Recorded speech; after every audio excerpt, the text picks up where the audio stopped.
Salut tout le monde, aujourd'hui on se retrouve pour une vidéo spéciale news, mais spéciale hype surtout parce que en ce moment on entend beaucoup parler de cette affaire et donc je vais vous faire un résumé, je vais pas rentrer dans les détails, mais je vais vous montrer quand même pas mal d'exemples, une petite dizaine d'exemples, vous allez voir dans ce dossier. Et donc c'est parti pour tout savoir. D'ailleurs je vous informe, cette vidéo elle sera pas vraiment visuelle, hein. Il y aura pas de photos qui vont défiler ou vidéos ou autre. Ça sera principalement audio, donc si vous voulez la mettre en arrière-plan sur quelque chose, n'hésitez pas. Je vais principalement lire, voilà. Donc c'est parti. Donc une partie du rapport hebdomadaire sur l'industrie musicale. Donc c'est un document interne d'Hybe qui a été dévoilé ce 24 octobre lors d'un audit national complet par la commission de la culture, des sports et du tourisme et de l'Assemblée nationale. Donc ce rapport, c'est le rapport hebdomadaire sur l'industrie musicale. Retenez bien, quand je dirai rapport, je parlerai de ça. C'est un document d'Hybe. Et je m'excuse d'avance si je bégaye un petit peu. Je vais essayer d'aller le plus vite possible, de condenser le plus rapidement possible. Et il y a énormément de choses à dire, donc je m'excuse d'avance.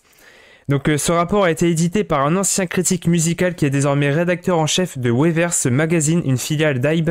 Si on parle énormément de ce document, c'est parce qu'il contient beaucoup de commentaires malveillants sur de nombreux artistes, dont certains même qui sont sous Hybe. L'agence n'hésite donc pas à critiquer ses propres artistes. Je vais vous citer quelques exemples de ces commentaires malveillants. Donc premier, sur l'apparence d'un groupe féminin. Parce que des fois, on ne sait pas quel artiste est visé. Du coup, à chaque fois, je le dis au début des exemples, quel artiste ou quel type d'artiste est concerné. Donc, 1. Sur l'apparence d'un groupe féminin.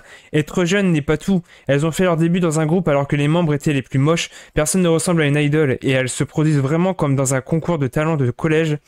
Les autres membres sont incroyablement peu attirantes. Il est très clair pourquoi elles n'ont pas réussi. Exemple 2. Sur le potentiel futur groupe féminin de SM Entertainment. Il y a eu du buzz à propos du nouveau groupe féminin de SM avec environ 8 trainees, mais étonnamment, aucune d'entre elles n'est jolie. Considérant les réactions face à l'apparence du groupe qui a fait ses débuts à l'époque, on peut se demander si le sens esthétique de SM a changé. Quand quelqu'un dit que ce membre est moche, il réplique avec d'anciennes photos du membre. C'est déjà devenu un schéma répétitif dans les communautés en ligne. Donc, vous avez bien compris que tout ce que je cite, c'est issu du rapport d'Hybe. Donc, c'est des personnes de chez Hybe qui ont soit écrit, soit regroupé ces informations. Sur Yuna Didzi, troisième exemple.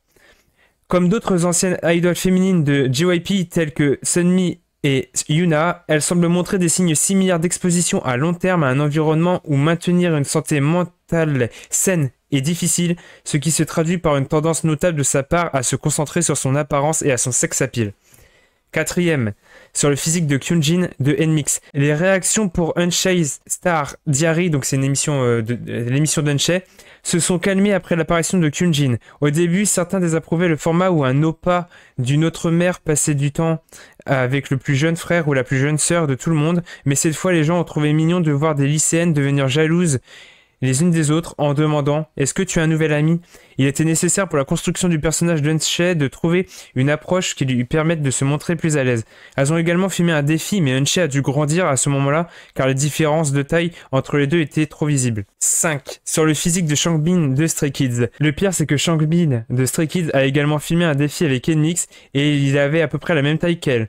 Changbin se trouve également être un ami de Yeonjun de TXT, ce qui est vraiment dommage si on pense à la différence de taille lorsqu'ils sont filmés dans le même cadre. Bien sûr, il est bon pour jouer et animer, mais Yeonjun laisse une impression juste en étant là. Il s'est trouvé qu'il interviewait NCT Dream et Stray Kids, et c'était trop pitoyable de voir les deux groupes se faire éduquer par Yeonjun au niveau de la taille. Soobin est également bien connu pour sa taille, mais son personnage est du type pur et naïf, donc il n'a jamais donné l'impression qu'il n'était pas à sa place. Mais quand Yeonjun et Changbin se tenaient côte à côte, c'était juste douloureux à regarder. Sixième exemple. Sur un potentiel moyen d'attaquer Aeon d'NMIX. Des allégations ont émergé selon lesquelles Aeon lisait un livre féministe. Cela pourrait potentiellement être utilisé comme contenu provocateur contre elle, avec des accusations de destruction du groupe en essayant de capitaliser sur les questions féministes. Donc pour cet exemple, je sais pas si vous avez trop compris, mais en fait, quand ils ont vu que Aeon lisait un livre qui était souvent, lié aux féministes, et pour cet exemple, en fait, ils voulaient expliquer que si il fallait attaquer Aeon, on pouvait utiliser cet exemple parce que bon, le féminisme, c'est pas trop bien vu en Corée. Voilà, je voulais faire une petite explication parce que c'est vrai que l'exemple n'est pas forcément très clair. 7. Sur un membre d'un groupe de SM Entertainment. Il semble que SM, autrefois symbole de l'ignorance des critiques, ait été contraint de changer soit en ajoutant du personnel de surveillance, soit en mettant à jour son système de retour d'information. Récemment, il y a eu des commentaires négatifs considérables sur A. Par conséquent, il y a eu un rapport anonyme selon lequel A a fait un don de 10 millions de won, environ 6700 euros, à une organisation de protection des animaux. Choisir une organisation de protection des animaux semble être une manœuvre visant à conquérir des utilisateurs de X, donc anciennement Twitter. Envoyer exactement 10 millions de won est également plutôt pratique compte tenu du processus de vérification requis pour les dons supérieurs à ce montant, ce qui rend difficile de rester anonyme. Exemple 8, sur un groupe féminin de 16 membres, donc c'était sûrement Triple S, parce qu'il n'y a pas beaucoup de groupes féminins à 16 membres, enfin en tout cas à l'époque, donc c'est peut-être une subunit ou autre.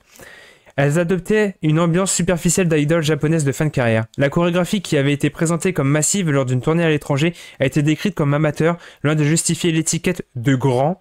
Le style et la préparation des membres dépassent à peine le niveau d'un club universitaire.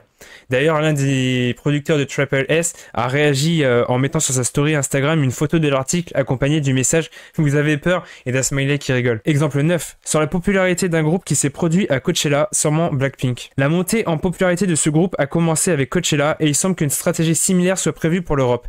Il y a eu une activité de vote suspecte pour le prix de popularité A, donc le nom de la cérémonie, ils n'ont pas voulu citer. La plupart des votes invalides étant attribués à B, le nom du groupe. Cela pourrait être dû à une interférence du fandom international. Donc B, c'est moi qui mis les lettres, hein. C'est pas B pour Blackpink dans le rapport, c'était X, voilà. Mais je préfère préciser. 10 sur les performances d'Aespa et d'Ive. Le problème le plus grave est que si vous arrêtez la vidéo au hasard, à n'importe quel moment, il n'y a jamais un seul moment où leurs chorégraphies sont synchronisées, même s'il n'y a que 4 membres. La critique selon laquelle elles ne s'entraînaient suffisamment pas est apparue pendant Girls et même maintenant il semble qu'il n'y ait eu aucune amélioration dans le travail d'équipe. Ive et Aespa ont peut-être des succès en tête des charts et une reconnaissance du public, mais une fois qu'elles seront en tournée, les réactions changeront bientôt pour le pire lorsque les gens verront leur performance. Exemple 11 sur New Jeans. L'apparition du terme New I, abréviation de New Jeans Elite, le Séraphim, a contribué à davantage de mentions d'Elite.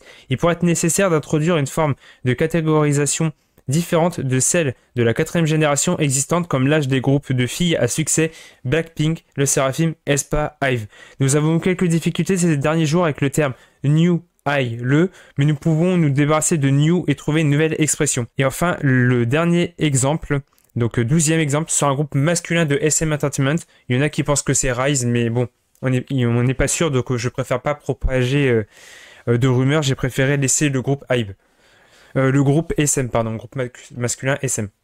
Donc, vous pouvez contrer toute attaque faite contre A, un groupe d'Ive, en utilisant B, un groupe de SM comme bouclier. Quand quelqu'un dit qu'un membre est moche, il peut être contré avec les photos de pré-début du membre C, nom du membre du groupe de SM, ou en disant que D, nom d'un autre membre du groupe de SM, ne sait pas danser et est raide, tout en montrant des clips d'eux. C'est un modèle qui est déjà bien utilisé sur DC Inside. DC Inside, c'est en fait une communauté en ligne.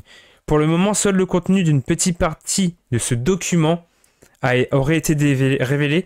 Donc, il n'y aura qu'une vingtaine de pages de ce que j'ai vu qui a été révélé. Et il y aurait des milliers de pages, il me semble, dans ce rapport. Donc, en fait, dites-vous que tout ça, c'est en seulement quelques pages, en une vingtaine de pages. Et Kim Tae-yo, le PDG de Belief Lab, agence sous Hybe, a défendu Hybe en déclarant lors de l'audit: en tant que personne impliquée dans l'industrie de la K-pop, j'examine de nombreux documents de surveillance sur l'opinion publique globale de l'industrie.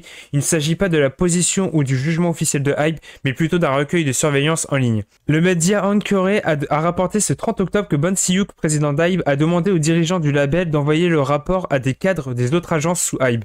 Et le 6 janvier 2022, apparemment, Bon Si-hyuk a demandé à l'auteur du rapport d'ajouter Zico, responsable de Cause Entertainment, un label aussi sous Hybe, à la liste des destinataires du document. Selon Hankyoreh, Zico a bien reçu le document, mais le média n'est pas en mesure de savoir si le rapport a bien été lu par l'artiste. De son côté, Zico a affirmé qu'il n'a jamais ouvert les mails qui concernent ce rapport. Après la mise en lumière de ce rapport, Seungkwan de Seventeen a publié une lettre en expliquant qu'il ne souhaitait plus que les gens de l'industrie se fassent du mal, car la vie d'artiste dans l'industrie est déjà assez dure comme ça. Vous pouvez retrouver l'intégralité de cette lettre dans mes réseaux sociaux différents, donc vous avez les liens en description. Et d'ailleurs, j'en profite, petite pub, n'hésitez pas à aller sur Instagram, Facebook ou Thread pour suivre l'actualité au quotidien de la K-pop. Et concernant l'audit, il a également été révélé durant celui-ci que Hybe a manipulé les charts grâce à des achats massifs allant de 70 000 à 200 000 exemplaires d'albums de ces artistes. Donc les albums achetés étaient ensuite retournés auprès des revendeurs et les labels se faisaient rembourser.